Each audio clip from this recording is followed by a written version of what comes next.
Hey y'all, it's Pastor Josh here, and what I want to do this week, this Wednesday, is basically, since we aren't having a Bible study at the church, I wanted to go over what we would have been having Bible study as, or the topics we would have been having Bible study on this week. So as many of you know, it's the beginning of Advent, and we decided we're going to do an Advent series, and I got this book, Because of Bethlehem by Max Lucado, and it's something that I like the guy. We've done a lot of his stuff, but where I messed up at, and I guess this makes it work out that we aren't having Bible study, is that I thought this would be like his regular stuff, which is like, you know, a Bible study, a lecture, some questions, maybe a video or something like that. Well, come to find out, that's not what this is. This is just kind of like a book where he talks about Christmas, and it seems to be a good book. I've read a little bit of it, but what I wanted to do is just talk about it a little bit, just kind of some of the stuff I got from it, from the first chapter or two that I read. And I want to make this kind of a weekly thing, since we can't have Bible study, just going over something we would have read.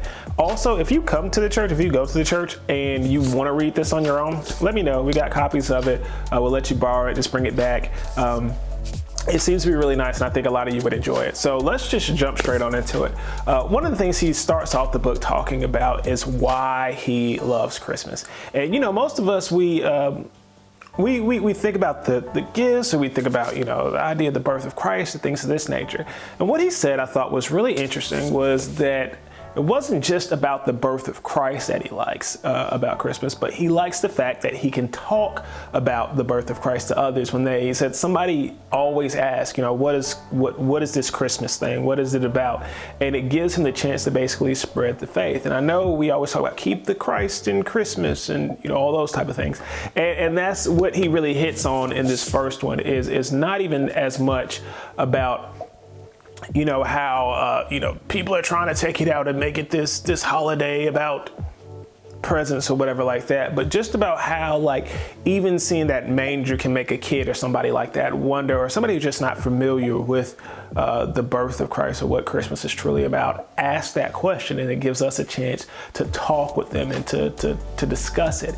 And he even goes a little further, and I thought, you know, like I said, I like the guy, at least the stuff I've read from him, but he goes even further, and he starts talking about how the Christ coming into the world, or God coming into the world in the personhood of Jesus Christ, lets us have a God who is close to us, and a God who has experienced what it means to be human, and how when you're going through the things you're going through, when you're maybe battling depression, when you're tired, when you're hungry, to know that the God that you worship lowered himself enough to deal with these exact same things, and not this just like high lofty God who hasn't dealt with it, but he's going through the exact same things that we have. And that is why the name Emmanuel, this is where, if I could sing, I would have sung a little bit of "Oh Come, Oh Come Emmanuel," but you know, I don't want to hurt anybody's ears or feelings or anything.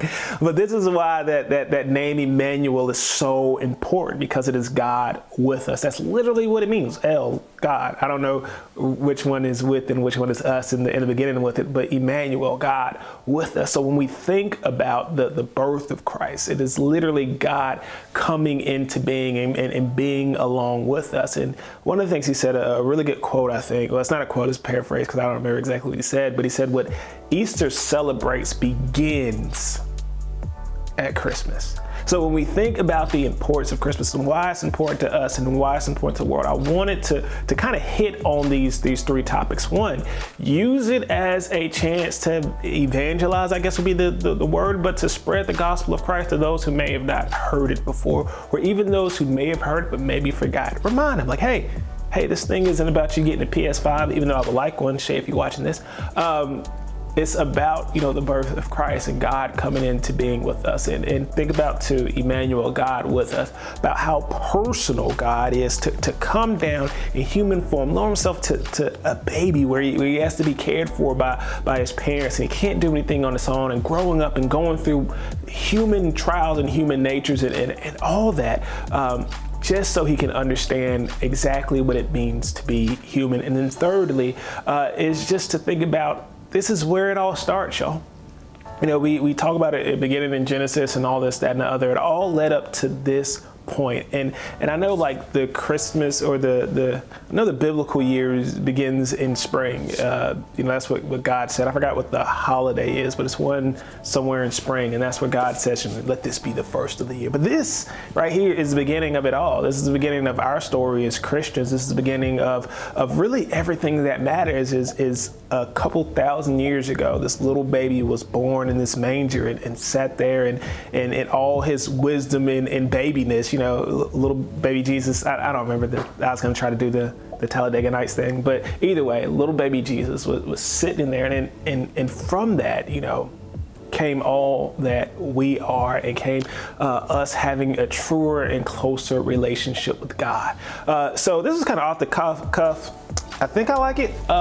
What I'll do is I'll probably do more of a script next week. I want it to be a little more personable and just kind of go off about some of the things I remember. But again, if you go to our church, I can't say this for people who are just like way away, but if you want to read along with us, just come by the church. I'm up there. If you don't know when I'm up there, just email me, text, hit the message the church page or whatever, and let me know you want to come by and get a copy. We got like 10 or 12 or stuff like that, and it'll be something nice to read along with, to get you excited for this Christmas season that may be a little different than normally is.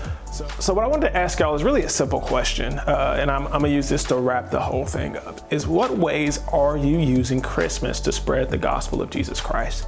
I know we're doing many different things. I know people do food drives and give money to the homeless and give money to the Salvation Cross, Red Cross, Salvation Army. Do just many things in that, and those are good. Those are great. Those are amazing. I'm not trying to say they aren't. I'm not trying to downplay them. But my question is also, if Jesus is the reason for the season, as they used to say, or I don't know, they probably still say it, what ways can we take advantage of this season in order to share this message? I don't even want you to type it in the comments or nothing like that. I do want you to say some kind of comment or tell me if you like this or something like that. I do want you to interact because it helps our views and it makes things pop for us. But I want you to think about this and pray about this, and maybe even pray, ask God to give you space to share the true meaning, the true reason for Christmas, this true reason for this season, really, I guess, the season of Advent. But that's the question I wanna pose to each of us: is what are we doing during this season to truly spread the gospel of Christ, to make Jesus the reason for this season? Remember, Christmas is really broken up into two words. You hear Mass, like it's worship. It's like, Sunday Mass. If you're Catholic in Christ, worship Christ. That's what it means. I think that's what I heard. I may just be making that up. But either way, that's what I'm going to leave you with this week. And let me know if y'all like this. I think it's something real cool to do.